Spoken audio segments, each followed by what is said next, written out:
Bismillahirrahmanirrahim. Assalamualaikum warahmatullahi wabarakatuh. Selamat pagi, selamat siang, selamat sore, dan selamat malam bagi Anda yang telah mengklik video ini. Sebelumnya saya ucapkan terima kasih kepada Anda yang telah mengklik video ini. Izin memperkenalkan diri, nama saya Muhammad Fauzi dari kelas MN 19A Universitas Buana Perjuangan Karawang, mengambil program studi manajemen angkatan tahun 2019. Pada kesempatan kali ini saya akan membahas hasil kunjungan ke perusahaan jasa PT Azadi Selah Pratama. Baik, mungkin langsung saja saya buka. Tour and Travel PT Azadi Selah Pratama. Bab 1, aspek hukum. Identitas perusahaan. Nama perusahaan PT Azadi Selah Pratama, jenis usahanya jasa, kegiatan usaha Tour and Travel. Alamatnya Jalan Pawarengan, RT 2, RW 4, Desa Dawan Timur, Kecamatan Cikampek, Kabupaten Karawang, Jawa Barat. Nomor teleponnya 0813 16 56 0729. Aspek legalitas. Nama perusahaan PT Azadi Selah Pratama, bentuk perusahaan perseroan terbatas, pengesahan pendirian AHU 0004114 AH 0101/2021, tanggal 20 Januari 2021. Nomor izin berusaha NIB 122500122223. NPWP 41235688243300. Untuk nomor rekeningnya menggunakan Bank BNI ya. 117 012 9556. Aspek manajemen. Untuk komisaris atau pemilik yaitu bernama Bapak Jajang Nur Zaman, direktur utamanya DRS Haji Ajat Sudrajat SPDI, direkturnya Ahmad Rifki SE, manajer marketing Haji Parman Suparman SPD, manajer keuangan Sreduk Mala, manajer HRD Hairul Ahman SSI. Bab 2, aspek pasar dan pemasaran. Pasar sasaran. Pasar sasaran yang dituju oleh Tour and Travel adalah pria dan wanita dari usia 12 tahun hingga tak terbatas. Penentuan umur produktif menjadi salah satu pertimbangan dalam keberangkatan dan suksesnya kegiatan perjalanan tersebut. Menentukan pasar sasaran yang dituju demi kelancaran dalam proses administrasi di kemudian hari. Segmentasi pasar. Dari segi geografi, target konsumen yang diraih adalah masyarakat muslim yang berada di seluruh negara Indonesia, khususnya Provinsi Jawa Barat. Dari segi demografi, produk paket tersebut dapat dijangkau oleh semua lapisan masyarakat, khususnya umat muslim untuk beribadah umroh ataupun haji, dan dapat dijangkau oleh masyarakat pada umumnya terhadap paket-paket wisata lainnya yang disediakan oleh perusahaan kami.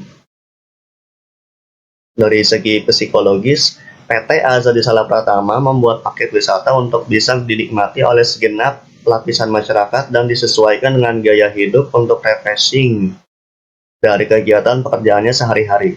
Dari segi perilaku, sesuai dengan perilaku masyarakat yang akan terus-menerus mengikuti zaman, PT Azadi Selah Pratama akan terus melakukan inovasi-inovasi paket wisata sesuai dengan dibukanya tempat-tempat wisata yang baru untuk dikunjungi para pelancong di seluruh dunia. Untuk potensi pasarnya, dalam upaya peningkatan pangsa pasar yang diraih oleh PT Azadi Selah Pratama, kami membuat harga paket yang ekonomis tetapi tidak mengurangi fasilitas dan pelayanan yang kami berikan kepada jamaah atau turis yang melakukan perjalanan wisata bersama kami. Untuk posisi pasarnya, berdasarkan tingkat kualitas paket dan perjalanan wisatawan yang kami lakukan, PT Azadi Selah Pratama selalu mengikuti perkembangan dunia wisata di seluruh dunia tanpa mengurangi pelayanan yang memuaskan kepada para wisatawan yang mempercayakan kepada kami. Dari pesaing, dalam dunia bisnis, adanya pesaing bukan lagi menjadi hal yang harus dihindari lagi. Dewasa ini, keberadaan pesaing justru menimbulkan motivasi tersendiri bagi pejalan bisnis tersebut untuk mengembangkan usahanya agar tidak kalah dengan para pesaingnya. Oleh karena itu, PT Azadi Salak Pratama terus melakukan continue improvement dalam hal pemuatan paket wisata yang dimiliki agar mampu terus bersiang di dunia wisata Indonesia. Strategi bauran pemasaran dari produk. PT Azadi Salak Pratama menyediakan berbagai macam paket wisata seperti umroh dan haji plus, wisata religi, halal tour, dan wisata domestik lainnya.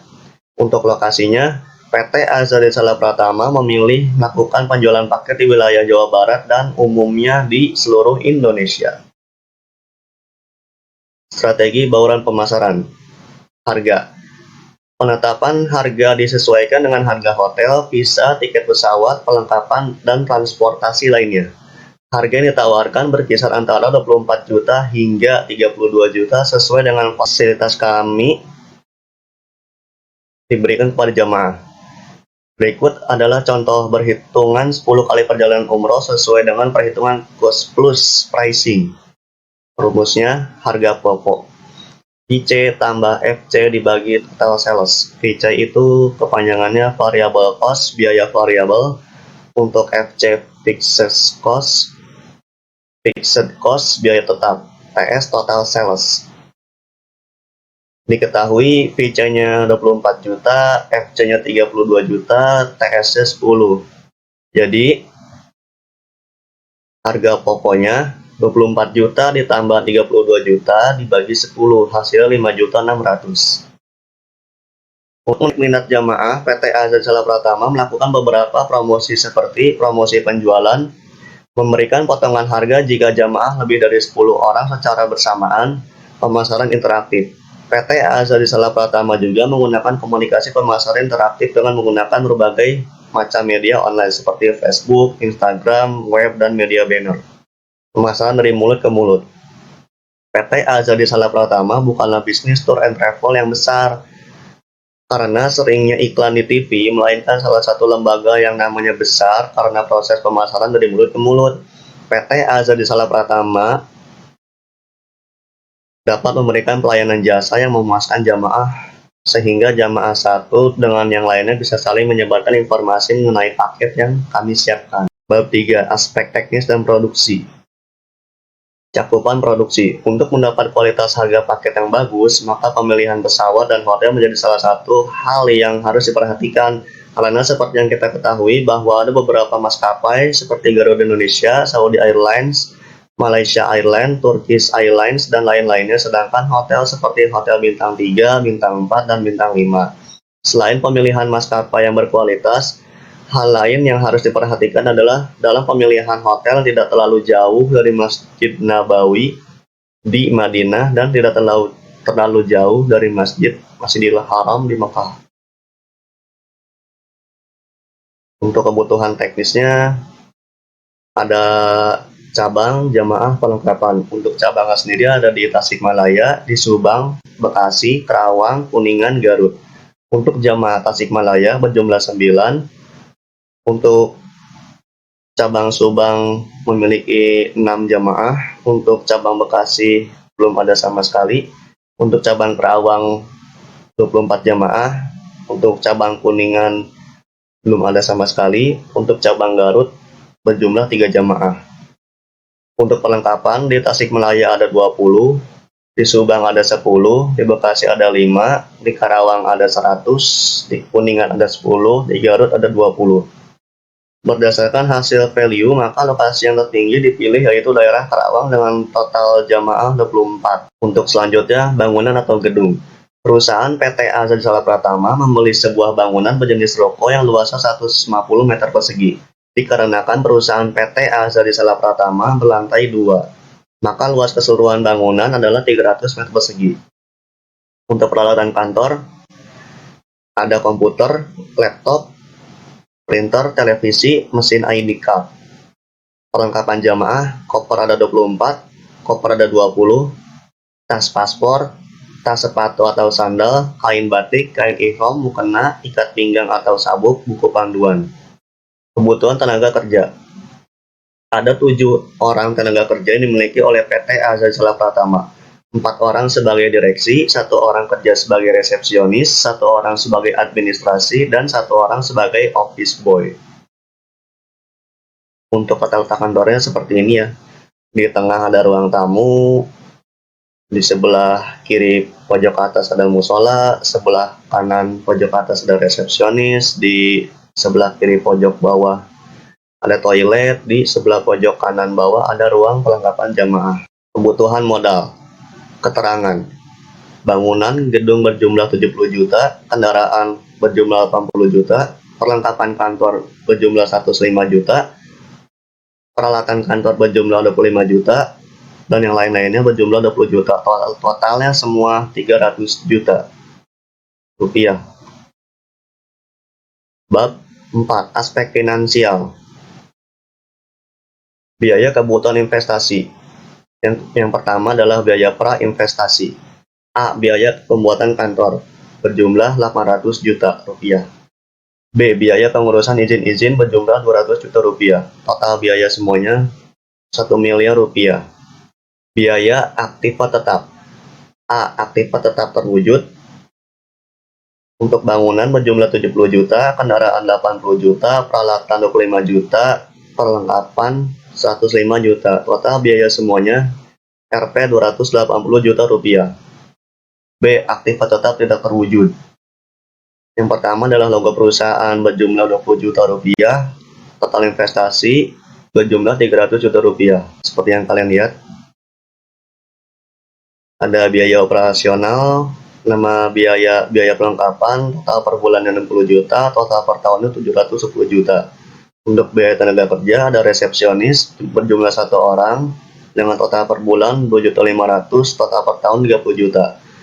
Untuk administrasi berjumlah 1 orang, total per bulan 2,5, 2.500.000, total per tahunnya 30 juta rupiah.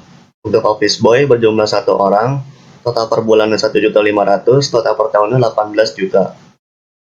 Untuk biaya listrik, air, dan wifi, total per bulannya 1.500.000, ditotalin per tahun jadi 18 juta. Untuk biaya iklan 1 juta, total per tahunnya 12 juta. Untuk biaya transportasi per bulannya 3 juta, total per tahun 36 juta. Jadi total seluruh dari ini berkisar 70.500.000 dari total per bulan. Kalau dari total per tahunnya 864 juta rupiah. Nah, untuk investasinya tadi kan 300 juta rupiah ya. Untuk modal kerja 200 juta, umur ekonomis 5 tahun.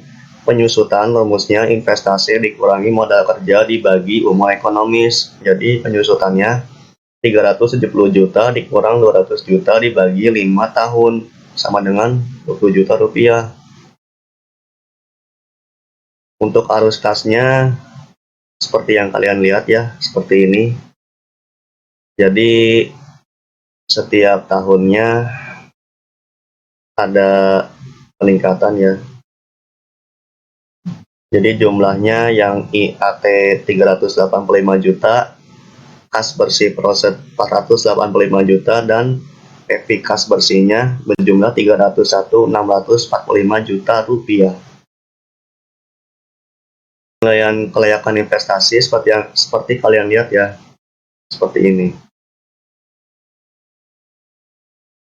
Jadi kesimpulannya, maka payback period adalah 3 tahun 2 bulan. Payback period kurang dari umur ekonomis 5 tahun maka dinyatakan baik. Untuk average rate of return ARR. Jadi ARR itu rumusnya rata-rata EAT, average earning after tax, dibagi rata-rata investasi average investment. Rata-rata EAT, total EAT dibagi umur ekonomis. Jadi rata-rata investasi dibagi 2. Total EAT-nya 73 juta rupiah ditambah 75 juta ditambah 78 juta ditambah 79 juta ditambah 80 juta, hasilnya 385 juta rupiah. Rata-rata EAT-nya 385 juta dibagi 5 sama dengan 77 juta rupiah. Rata-rata investasi 300 juta dibagi 2 sama dengan 150 juta ARR. Jadi 77 juta dibagi 150 juta dikali 100%. Alhasil 51,3% atau dibulatkan menjadi 51%. NPV yaitu Net Present Value. Jadi dari tahun ke tahun berjumlah ada peningkatan ya. Jadi jumlah PV kas bersihnya 301.645. Jika kalian kurang begitu jelas seperti ini ya perhitungannya. Total PV kas bersih Rp 301.645 juta rupiah. Total PV investasi 300 juta rupiah. Jadi NPV-nya Rp 1.645.000 rupiah. NPV lebih dari 0 maka usaha dinyatakan layak atau baik. Nah, selanjutnya ada Internal Rate of Return IRR. Untuk rata-rata kas bersih 93 juta ditambah 95 juta ditambah 98 juta ditambah 99 juta ditambah 100 juta dibagi 5 sama dengan 97 juta rupiah. Perkiraan PP 300 juta dibagi 97 juta rupiah hasilnya sama dengan 3.092. Dalam tabel A2 tahun kelima diketahui yang terdekat dengan angka 3.092 dan 3.068 adalah 19%. Dalam tabel A2 tahun kelima diketahui yang terdekat dengan angka 3092 adalah 3068 adalah 19%. Secara subjektif, tiap diskon kita kurangi 1% menjadi 18% sehingga NPV-nya dinyatakan dilihat dalam tabel berikut ini. Nah, seperti ini ya, seperti yang kalian lihat. Jadi total nilai NPV positif 301.645 juta dikurang 300 juta rupiah. Jadi hasilnya 1.645.000 rupiah. Nah, di sini ada perhitungan NPV dengan DF 19%. Jadi ada tahun ke-1, tahun ke-2, tahun ke-3, tahun ke-4, tahun ke-5. Untuk kas bersihnya dari tahun ke-1 93 juta, dari tahun ke-2 95 juta, dari tahun ke-3 98 juta, dari tahun ke-4 99 juta, dari tahun ke-5 100 juta.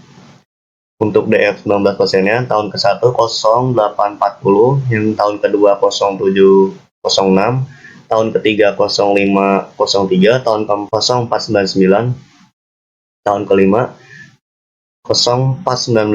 PV kas bersih dari tahun ke-1 78 juta 110.000, dari tahun kedua 67.077 juta rupiah, dari tahun ketiga 49.294 juta rupiah, dari tahun keempat 49 juta 401.000 rupiah, dari tahun kelima 41.900 juta rupiah. Total kas bersih berjumlah 285.785 juta rupiah. Nilai NPV sudah negatif, jadi 285.785 juta rupiah dikurang 300 juta rupiah, jadi hasilnya minus 14.215.000 rupiah. Nah, selanjutnya ada kemudian jika tabel tersebut digabungkan dengan sebagai berikut. Jika tabel digabungkan, jadi total PV kas bersih dari PV kas bersih ini berjumlah 301.645 juta rupiah. Total PV investasi berjumlah 300 juta rupiah. Untuk yang bunga 18% ya. Untuk yang bunga 19%, PV kas bersihnya berjumlah 285.785.000 rupiah. Untuk total PV investasinya 300 juta rupiah. Jadi NPV C1 PV kas bersih 18%, 1.645.000 rupiah. Untuk bunga 19%, C2 PV kas bersihnya minus 14.215 juta rupiah. Nah, untuk interpolasinya seperti ini ya. 18% initial investment, 19% PV IFA 301.645.000 rupiah, terus 285.785 juta rupiah, jadi hasilnya 15.860 juta rupiah. PV IFA nya 301.645 juta rupiah, yang bawahnya 300 juta rupiah. Nah, ini dikurang ya, jadi hasilnya 1.645 juta rupiah.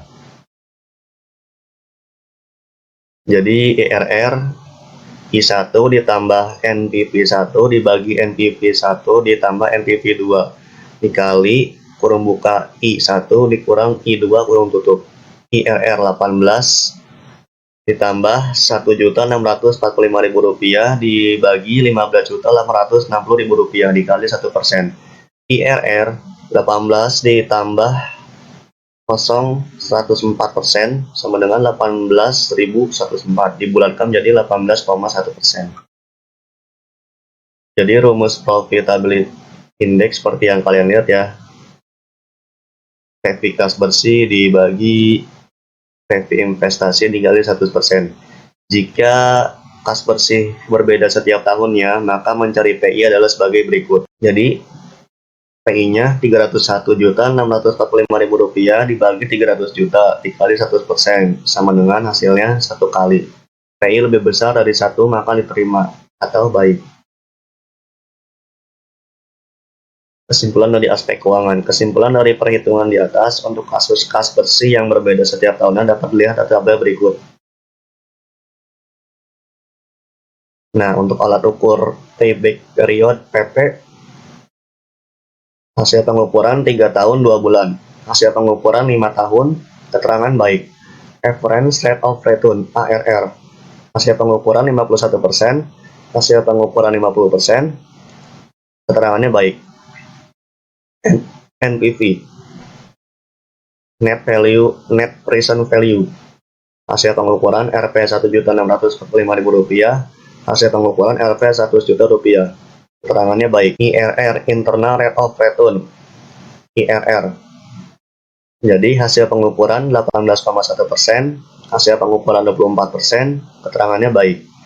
Profitability index PI, hasil pengukuran 1 kali, hasil pengukuran 1,1 kali, keterangannya baik. Bab 5 kesimpulan. Berdasarkan dari beberapa aspek yang telah dikaji, perusahaan PT Azza di Salah Pratama sudah termasuk dalam kategori perusahaan yang layak untuk dijalankan. Perusahaan ini sudah memiliki legalitas hukum yang sah dan sesuai dengan aturan. Selain itu, dalam segi teknis dan produksi, perusahaan ini sudah sangat rapi. Dan juga dilihat dari segi keuangan, perusahaan ini memiliki keuntungan yang sangat besar. Akan tetapi, dalam segi pemasaran, perlu adanya pemasukan dari jamaah dan juga para cabang dan agen perusahaan agar perusahaan dapat terus melakukan continuous improvement. Mungkin itu saja yang dapat saya sampaikan. Kurang lebih yang mohon maaf apabila ada kesalahan perkataan atau ucapan ya. Sekian. Terima kasih. Wassalamualaikum warahmatullahi wabarakatuh. Assalamualaikum warahmatullahi wabarakatuh. Perkenalkan, nama saya Salma Fuji Lestari, saya dari MN19A. Di sini saya akan menjelaskan tentang hasil laporan wawancara saya di toko kelontong dan elektronik Rezeki di Karawang. Bab 1, aspek hukum. Nama perusahaan Toko Rezeki, jenis usahanya perdagangan, kegiatan usaha menjual kelontongan, yaitu seperti alat-alat rumah tangga dan alat-alat elektronik. Alamatnya di Jalan Teluk Jambe nomor 45 Karawang, Jawa Barat. Dan nomor teleponnya 082175003297. Dan di atas kiri ini adalah logo dari Toko Rezeki. Aspek legalitas. Nama perusahaan Toko Rezeki, bentuk perusahaannya perusahaan perorangan atau CV, dengan nomor 081264907721 dan dengan nomor NPWP 9121232524600000. Aspek manajemen. Komisaris atau pemilik Salma Fuji Lestari, Direktur Ahmad Raihan Farezi, Manajer Produksi Fitri Herdina, Manajer Marketing Rosa Yuniar, Manajer Keuangan Siti Amamila, dan Manajer HRD itu adalah Gita Maharani. Bab 2, aspek pasar dan pemasaran. Pasar sasaran. Pasar sasaran yang dituju oleh bisnis kelontongan ini adalah untuk kalangan remaja 12-20 tahun dan dewasa umur 21-40 tahun yang berjenis kelamin laki-laki dan perempuan. Penentuan umur produktif ini menjadi salah satu pertimbangan dalam penyesuaian pasar sasaran yang dituju, baik dilihat dari kebutuhan yang dibutuhkan konsumen dengan harga terjangkau yang nantinya akan menjadikan pilihan konsumen. Segmentasi pasar. 1. Ada segi geografi. Target konsumen yang diraih adalah masyarakat yang tinggal di daerah Kabupaten Karawang, khususnya Karawang Kota. Kedua, segi demografi. Toko rezeki ini dapat digunakan oleh semua kalangan laki-laki dan perempuan dari usia 12 hingga dewasa usia 40 tahun. Semua profesi, semua agama, semua ras, kelas menengah atas. Ketiga, segi psikologis. Toko rezeki ini menyediakan produk yang disesuaikan dengan keinginan dan kebutuhan konsumen yang sesuai dengan kebutuhannya.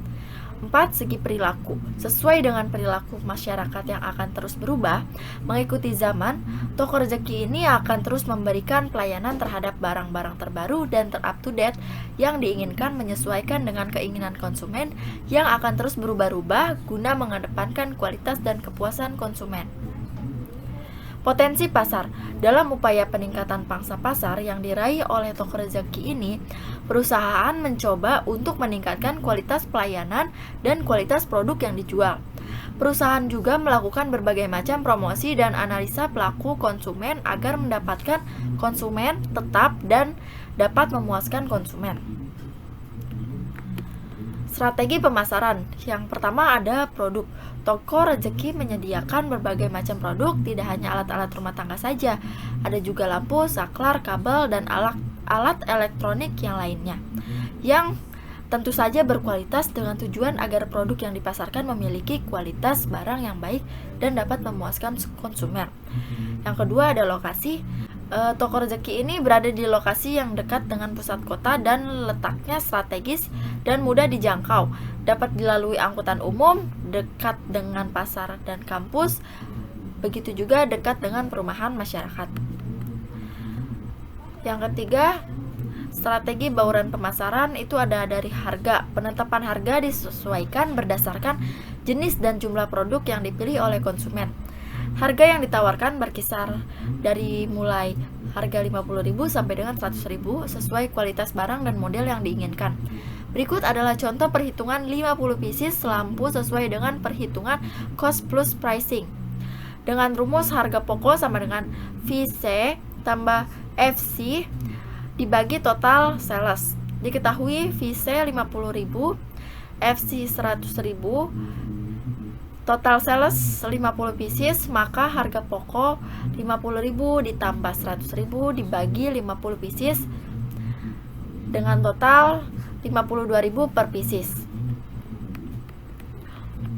Promosi. Untuk menarik minat konsumen, toko rezeki ini melakukan beberapa promosi seperti promosi penjualan, promosi periklanan, dan yang terakhir pemasaran dari mulut ke mulut.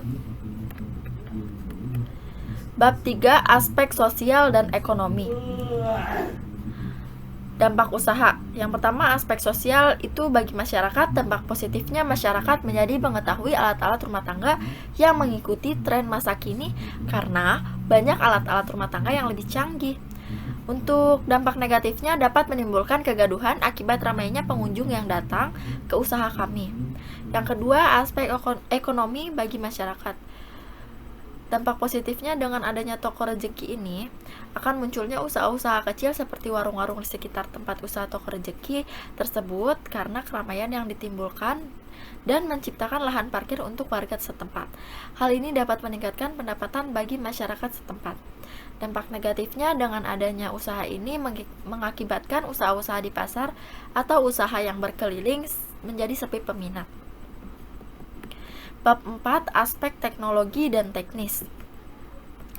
Lokasi usaha. Penentuan lokasi usaha didasari dekat dengan pasar konsumen, tersedianya tenaga kerja, tersedianya sarana dan prasarana seperti dekat dengan jalan raya, kampus, sekolah, dan kemudahan untuk mendapatkan ekspansi. Dengan kata lain, mudah dalam membuka cabang baru, kondisi adat istiadat setempat, dan bagaimana hukum yang berlaku di lokasi tersebut. Metode penilaian lokasi. Ada kebutuhan untuk pasar, barang, transportasi, tenaga kerja, dan lain-lain. Untuk nilai lokasi yang ideal dengan seluruh jumlah total kebutuhan itu ada 115. Untuk daerah Karawang Kota jumlahnya seluruhnya itu ada 110. Untuk daerah Johar ada 75 dan untuk Tanjung Pura ada 65. Berdasarkan metode penilaian hasil value, maka lokasi yang tertinggi yang dipilih yaitu daerah Karawang Kota dengan nilai 110. Bangunan atau gedung. Perusahaan Toko Rezeki menyewa sebuah bangunan berjenis ruko yang luasnya 500 meter persegi. Peralatan produksi itu ada stainless gawang, rak, etalase, meja dan kursi, buku, kertas, nota, dan ballpoint. Untuk peralatan pendukung itu ada komputer, dan pembelian produk untuk mendapatkan berbagai jenis alat-alat rumah tangga dan alat elektronik yang berkualitas. Perusahaan Toko Rezeki ini bekerja sama dengan pihak distributor yang menyediakan lampu, kabel, saklar, sapu, dan lain-lain. Untuk proses pelayanannya itu, yang pertama pemilihan produk, pemesanan, lalu pembayaran. Kebutuhan tenaga kerja itu ada 2 orang tenaga kerja yang dimiliki oleh Toko Rezeki ini. 1 orang sebagai kasir, 1 orang lagi sebagai karyawan biasa. Siklus pelayanan itu ada penawaran, proses pemilihan, dan pembelian. Kebutuhan modal. Yang pertama ada bangunan atau gedung, itu berjumlah 40 juta, yang kedua ada kendaraan berjumlah 2 juta, yang ketiga bahan baku berjumlah 30 juta, yang keempat perlengkapan itu berjumlah 15 juta, dan yang terakhir ada peralatan berjumlah 20 juta dengan total 107 juta rupiah. Bab 5, aspek finansial. Biaya kebutuhan investasi itu ada biaya prainvestasi. Yang pertama biaya survei lokasi dengan besarnya itu Rp500.000. Yang kedua biaya pengurusan izin usaha sebesar Rp5 juta dengan total biaya Rp5.500.000. Yang kedua biaya aktiva tetap, itu aktiva tetap berwujud itu ada sewa toko 40 juta, kendaraan 2 juta, etalase 2 juta, lampu penerangan 2 juta, meja dan kursi 1 juta, alat tulis dan komputer 4 juta, dengan total biaya Rp51 juta. Aktiva tetap tidak berwujud itu merek dagang sebesar 1 juta dan total investasi seluruhnya itu ada Rp52 juta. Selanjutnya biaya operasional. Di sini ada tabel dari biaya operasional Toko Rezeki. Untuk semua total per bulan itu ada Rp2.750.000 dan total per tahunnya ada Rp34 juta. Investasi 60 juta, modal kerja 40 juta, umur ekonomis 4 tahun. Penyusutan sama dengan investasi dikurangi modal kerja dibagi umur ekonomis. Sama dengan 60 juta dikurangi dengan 40 juta dibagi dengan 4 tahun, hasilnya adalah 4 juta. Arus kas. Untuk arus kas Toko Rezeki ini itu yang pertama ada tahun 2021 untuk EAT-nya 15 juta, 2022 18 juta, 2023 16 juta, 2024 20 juta dengan jumlah 69 juta. Untuk penyusutannya itu tiap tahun sama ya, berarti 4 juta rupiah. Untuk kas bersihnya itu tahun 2021 22 juta, 2022 21 juta, 2023 23 juta, dan untuk 2024 25 juta. Dan untuk jumlah kas bersihnya itu ada 91 juta rupiah. Untuk diskon faktornya itu 15%. Untuk 2021 menjadi 0,870, 2022 0,756, 2023 0,658, 2024 0,572. PV kas bersih 19.140.000 untuk di tahun 2021, 15.876.000 di tahun 2022, 15.134 di tahun 2023, dan untuk di tahun 2024 itu ada 14.300 dan total PV kas bersihnya itu ada 64.450.000 rupiah. Penilaian kelayakan investasi. Yang pertama ada payback period. Apabila kas bersih setiap tahun berbeda. Investasinya 60 juta, kas bersih tahun pertama itu 22 juta, Jadi 60 juta dikurangi 22 juta itu 38 juta. Untuk kas bersih tahun kedua itu 21 juta. 38 juta dikurangi 21 juta sama dengan 17 juta rupiah. Karena sisa tidak bisa dikurangi proses tahun ketiga, maka sisa proses tahun kedua dibagi proses tahun ketiga, yaitu dengan payback period 60 juta dibagi 23 juta dikali 12 bulan sama dengan 31,2 bulan, atau bisa dibulatkan 32 bulan. Maka payback period adalah 2 tahun 6 bulan. Payback period kurang dari umur ekonomis 4 tahun, maka dinyatakan baik. Average rate of return, ARR. Untuk rumus ARR itu rata-rata EAT dibagi rata-rata investasi. Rata-rata EAT sama dengan total EAT dibagi umur ekonomis. Rata-rata investasi itu investasi dibagi 2. Total EAT 15 juta ditambah 18 juta ditambah 16 juta ditambah 20 juta sama dengan 69 juta rupiah. Rata-rata EAT 69 juta dibagi 4 sama dengan 17 juta 250 ribu rupiah. Rata-rata investasi 60 juta dibagi 2 sama dengan 30 juta rupiah. ARR itu 17 juta 250 ribu dibagi 30 juta sama dengan 57,5%, dibulatkan menjadi 58%. Untuk NPV, jika kas bersih itu tiap tahun berbeda. Untuk jumlah PV kas bersih seluruhnya dari 2021 sampai 2024 itu ada 64.450.000 rupiah. Total PV kas bersih 64.450.000 rupiah. Total PV investasi 60 juta rupiah. Untuk itu PV kas bersih dikurangi PV investasi sama dengan NPV menjadi totalnya 4.450.000 rupiah.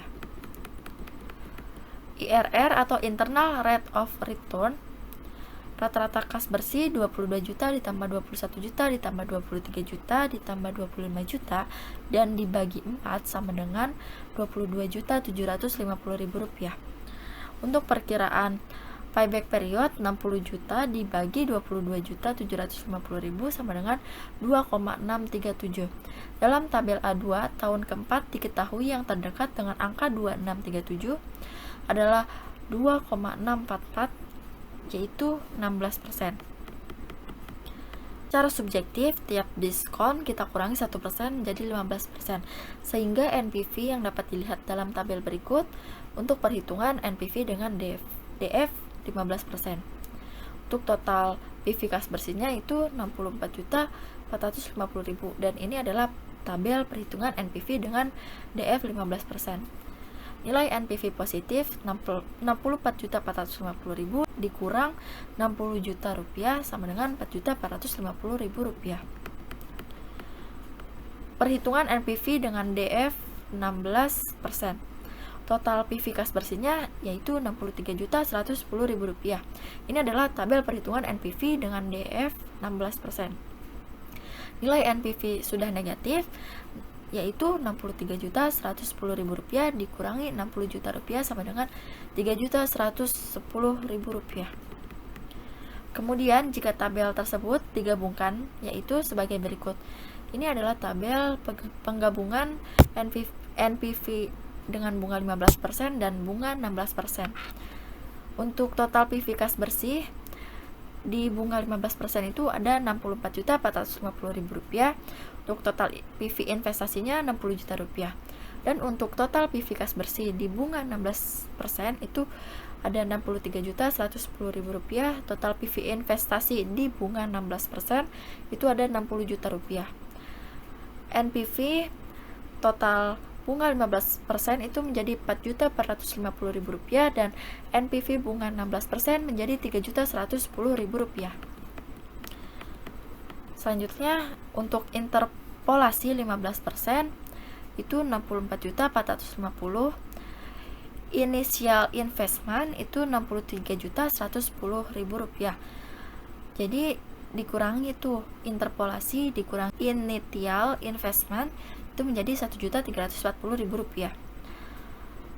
Dan untuk yang tadi bunga 16%-nya itu Rp64.450.000 dikurangi 60 juta menjadi Rp4.450.000. IRR I kuadrat 1 ditambah NPV 1, NPV 1 ditambah NPV 2 dikali I1 dikurangi I2. IRR 15 ditambah 4.450 dibagi Rp1.340.000 dikali 1%. IRR 15 plus 3,320% sama dengan 18,32 dibulatkan menjadi 18,1%. Profitability Index, rumus yang digunakan untuk mencari PI adalah sebagai berikut. Jika kas bersih berbeda setiap tahun, maka mencari PI adalah, ini adalah contoh yang tertera di tabel, itu PI sama dengan 62.573.000 dibagi 60 juta dikali 100% sama dengan 1,04 kali dibulatkan menjadi 1 kali. PI lebih besar dari 1, maka diterima lebih baik. Kesimpulan aspek keuangan. Ini adalah kesimpulan aspek keuangan dari toko rezeki. Untuk alat ukur, PP-nya hasil pengukuran 2 tahun 6 bulan, hasil pengukuran 4 tahun, keterangannya baik. Untuk ARR, hasil pengukuran 58%, hasil pengukuran 50%, dan keterangannya baik. Untuk NPV, hasil pengukuran 4.450.000, hasil pengukuran 100 juta, dan keterangannya baik. Untuk IRR, hasil pengukuran 16,1%, hasil pengukuran 24%, keterangannya baik. Untuk PI itu 1 kali, untuk hasil pengukurannya, hasil pengukuran selanjutnya 1,1 kali, dan untuk keterangannya itu baik. Kesimpulan aspek keuangan. Ini adalah tabel dari kesimpulan aspek keuangan untuk toko rezeki. Bab ke-6, kesimpulan. Berdasarkan beberapa aspek yang telah dikaji, usaha toko rezeki ini sudah termasuk dalam kategori perusahaan yang layak untuk dijalankan. Perusahaan ini sudah memiliki legalitas hukum yang sah dan sesuai dengan aturan. Selain itu, dalam segi teknis dan produksi, perusahaan ini sudah sangat rapi, dan juga dilihat dari segi keuangan, perusahaan ini memiliki keuntungan yang cukup besar. Akan tetapi dalam segi pemasaran perlu adanya masukan dari konsumen dan juga para mitra perusahaan agar perusahaan ini dapat terus melakukan continue improvement. Hanya itu saja yang dapat saya sampaikan, kurang lebihnya mohon maaf. Selanjutnya akan dilanjutkan oleh teman saya. Wabillahi taufiq wal hidayah. Wassalamualaikum warahmatullahi wabarakatuh. Assalamualaikum warahmatullahi wabarakatuh. Perkenalkan, nama saya Erawati, saya dari MN17H yang saat ini berkuliah di MN19A. Saat ini saya akan menjelaskan mata kuliah studi kelayakan bisnis dengan judul The Furniture. Aspek hukum. Identitas perusahaan. Nama perusahaan The Furniture CV Jatimulya Amanah. Jenis usaha aneka furnitur interior. Kegiatan usaha menjual furnitur untuk rumah, kantor, salon, toko, dan lain-lain. Alamat Kafling Cibungur, Johar, Karawang Timur, Kabupaten Karawang, Jawa Barat. Nomor telepon 0857 7508 2535. Aspek legalitas. Nama perusahaan The Furniture CV Jatimulya Amanah. Bentuk perusahaan CV dan sudah memiliki izin usaha, SIUP, izin lokasi situ, izin perusahaan TDP, dan nomor sebagai berikut. Aspek manajemen. Komisaris atau pemilik yaitu Bapak Diki Jakaria. Manajer produksi yaitu Bapak Lutfi Riana Setiadi. Manajer marketing yaitu Ibu Dea Wulansari. Manajer keuangan yaitu Ibu Elvina Ajara Setiadi. Bab 2. Aspek pasar dan pemasaran. Pasar sasaran. Pasar sasaran yang dituju oleh bisnis interior ini adalah semua kalangan orang dewasa dari usia 20 sampai 50 tahun. Penentuan umur produktif menjadi salah satu pertimbangan dalam menentukan pasar sasaran yang dituju, demi kelancaran dalam proses administrasi di kemudian hari. Segmentasi pasar. Yang pertama ada segi geografi. Target konsumen yang diraih adalah masyarakat yang tinggal di daerah Karawang maupun luar kota Karawang, karena The Furniture bisa mengirim barang keluar daerah. Yang kedua, segi demografi.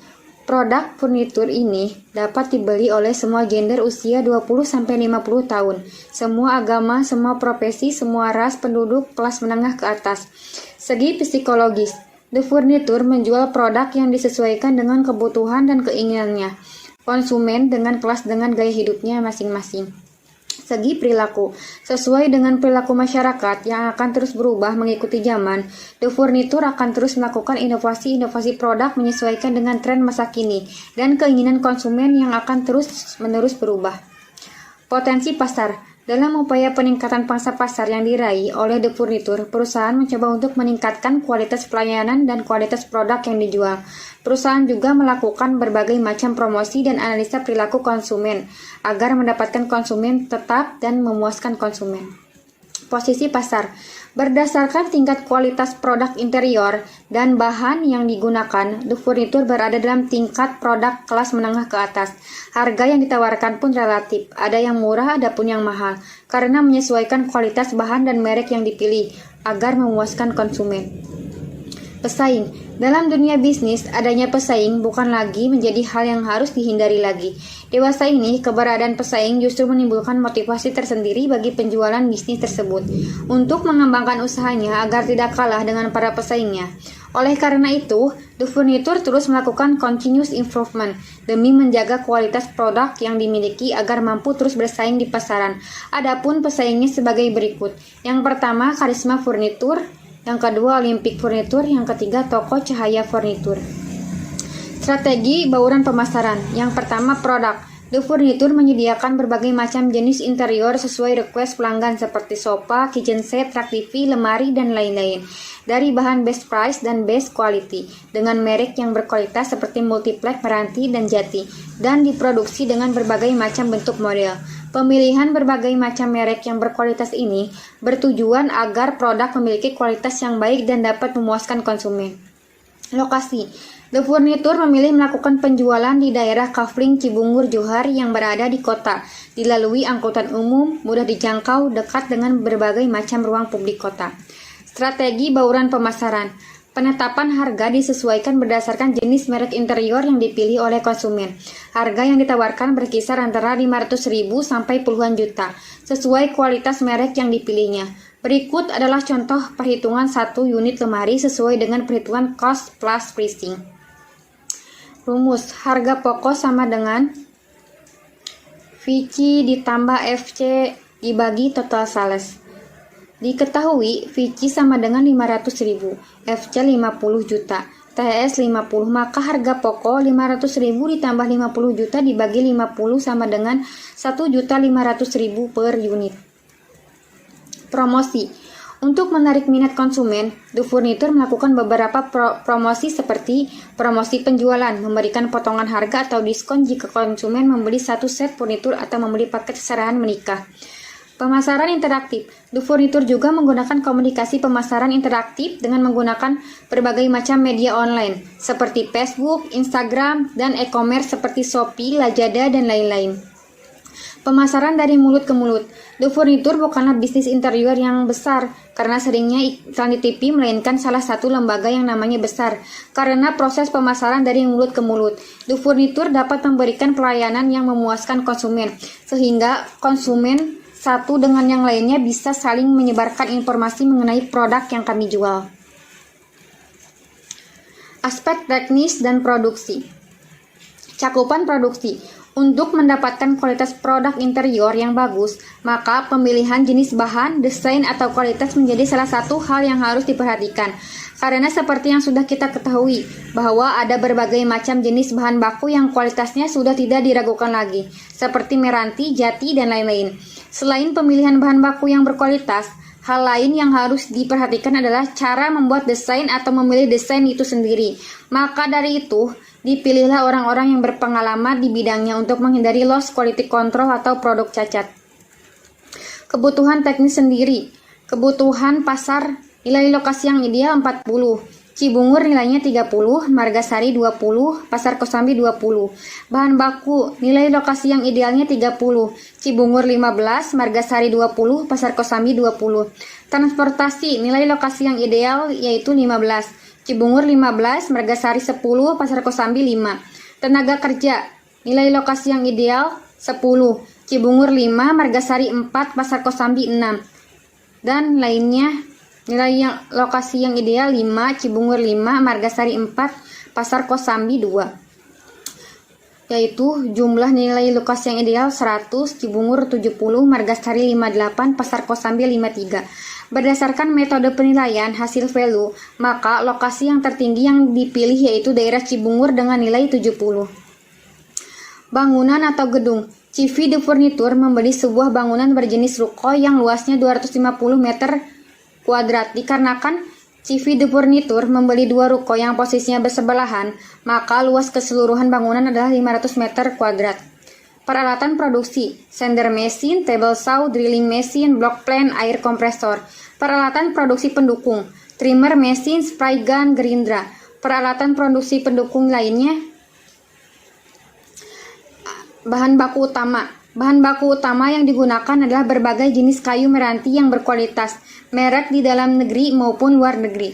Bahan baku pendukung, stiker PVC, melapisi atau mewarnai kayu meranti, kayu balok. Kayu balok digunakan sebagai gagang lemari dan sebagai pinggiran untuk frame kaca. Kaca ditaruh sebagai pelengkap di lemari dan alas meja. Penyediaan bahan baku. Untuk mendapatkan berbagai macam jenis interior merek berkualitas, CV de Furniture juga bekerja sama dengan berbagai toko dan para pengusaha, sehingga de Furniture menyediakan bahan baku yang berkualitas agar tidak mengecewakan konsumen. Lalu di sini ada tata letak proses produksi. Ada ruang produksi, ruang karyawan, gudang, tempat penjualan, dan kasir. Kebutuhan tenaga kerja. Ada 5 orang tenaga kerja yang dimiliki oleh CV de Furniture. 3 orang bekerja di bidang produksi, 2 orang sebagai pengantar barang. Siklus produksi. Penebangan, pengecekan logistik, penggeragajian, konstruksi, pembahanan dasar, pengeringan kayu, lalu pengamplasan, perakitan, finishing. Tata letak, membeli bahan baku, lalu memproses produksi, lalu menjual produk. Kebutuhan modal, bangunan atau gedung sendiri yaitu berjumlah 600 juta, kendaraan 200 juta, bahan baku 50 juta, mesin 25 juta, dan biaya lain-lainnya ada 25 juta. Total ada 900 juta. Aspek finansial. Biaya kebutuhan investasi. Biaya prainvestasi, biaya pembuatan studi 10 juta, biaya pengurusan izin-izin 15 juta. Total biayanya 25 juta. Biaya aktiva tetap berwujud seperti bangunan 600 juta, kendaraan 200 juta, mesin 25 juta, peralatan 15 juta, perlengkapan 10 juta. Total biaya 850 juta. Aktiva tetap tidak berwujud. Merek dagang 2.500.000, total investasi 900.000. Biaya operasional. Biaya bahan baku total per bulan 50 juta, total per tahun 600.000. Biaya tenaga kerja masing-masing orang 1 juta, jumlah tenaga kerja 3 orang. Total per bulan 3 juta, total per tahun 36 juta. Pegawai pengantar barang masing-masing 700.000, jumlah tenaga kerja 2 orang. Total per bulan 1.400.000, total per tahun 16.800.000. Biaya listrik dan air per bulan 2 juta, per tahun 24 juta. Biaya pemasaran per bulan 500.000, per tahun 6 juta. Biaya transportasi per bulan 1 juta, per tahun 12 juta. Total keseluruhan biaya-biaya per bulan 57.900.000. Dan total keseluruhan biaya-biaya per tahun adalah 694 juta. Investasi 900 juta rupiah, modal kerja 400 juta. Umur ekonomis 5 tahun. Penyusutan 900 juta dikurangi 400 juta dibagi 5 tahun sama dengan 100 juta. Di sini ada arus kas, tabel kas selama umur ekonomis. Tahun 2019 sampai 2003. Earning after tax-nya sebagai berikut. Jumlahnya dari 5 tahun 1.275.000. Penyusutan sebesar 100.000. Kas bersih proses total jumlah 5 tahunnya 1.775.000. Dan total kas bersih adalah 1.032.150. Penghitungan payback period. Apabila kas bersih setiap tahun berbeda, Investasi 900 juta, kas bersih tahun pertama 295 juta. 900 juta dikurangi 295 juta, totalnya adalah 605 juta. Lalu dikurangi lagi kas bersih tahun kedua, 335 juta. Total keseluruhannya adalah 270 juta. Karena sisa tidak bisa dikurangi proses tahun ketiga, maka sisa proses tahun kedua dibagi proses tahun ketiga, yaitu payback period adalah 2 tahun 9 bulan. Payback period kurang dari umur ekonomis 5 tahun, maka usaha ini dinyatakan baik. Perhitungan ARR, Average Rate of Return. Total earning after tax-nya 195 juta ditambah 235 juta ditambah 255 juta ditambah 285 juta ditambah 305 juta. Totalnya 1 miliar 275 juta. Rata-rata earning after tax 255 juta. Rata-rata investasi 450 juta. Dan ARR-nya 56,6%, dibulatkan menjadi 57%.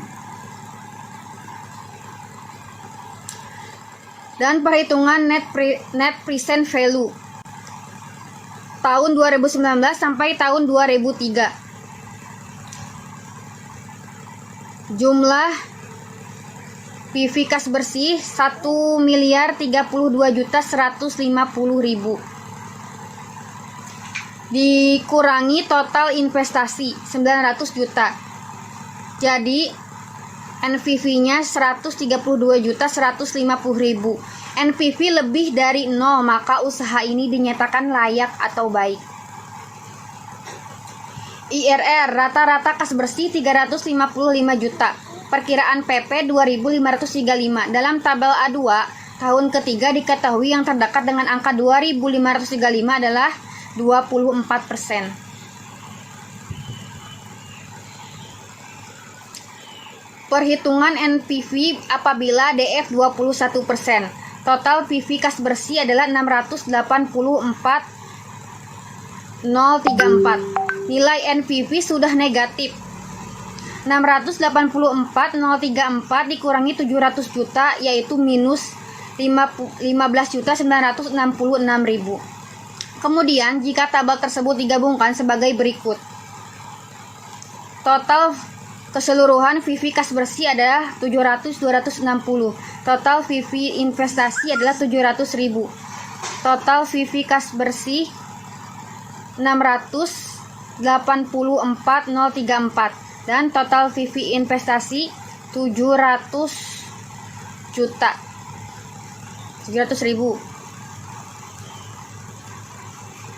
Interpolasi 22% 903 200 dikurangi initial investment 23% 660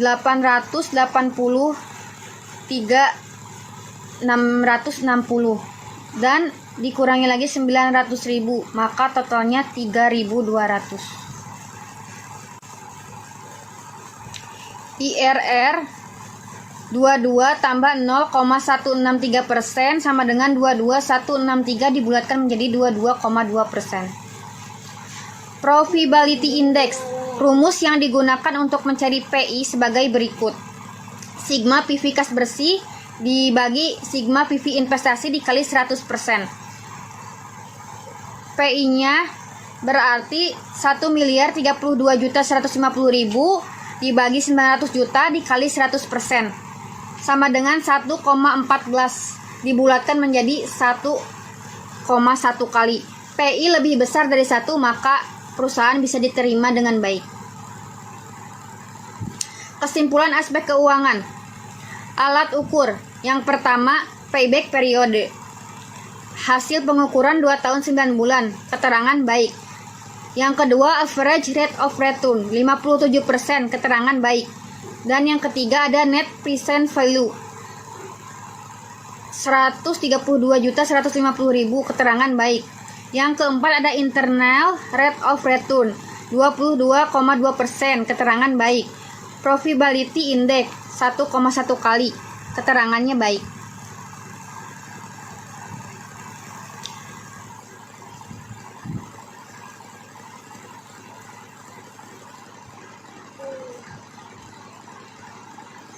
Kesimpulan, berdasarkan beberapa aspek yang telah dikaji, perusahaan The Furniture sudah termasuk dalam kategori perusahaan yang layak untuk dijalankan. Perusahaan ini sudah memiliki legalitas hukum yang sah dan sesuai dengan aturan. Selain dalam segi teknis dan produksi, perusahaan ini sudah sangat rapi dan juga lihat dari segi keuangan. Perusahaan ini memiliki keuntungan yang lumayan, akan tetapi dalam segi pemasaran perlu adanya masukan dari konsumen dan juga para mitra perusahaan agar perusahaan dapat terus melakukan pengembangan pelayanan maupun kualitas produk.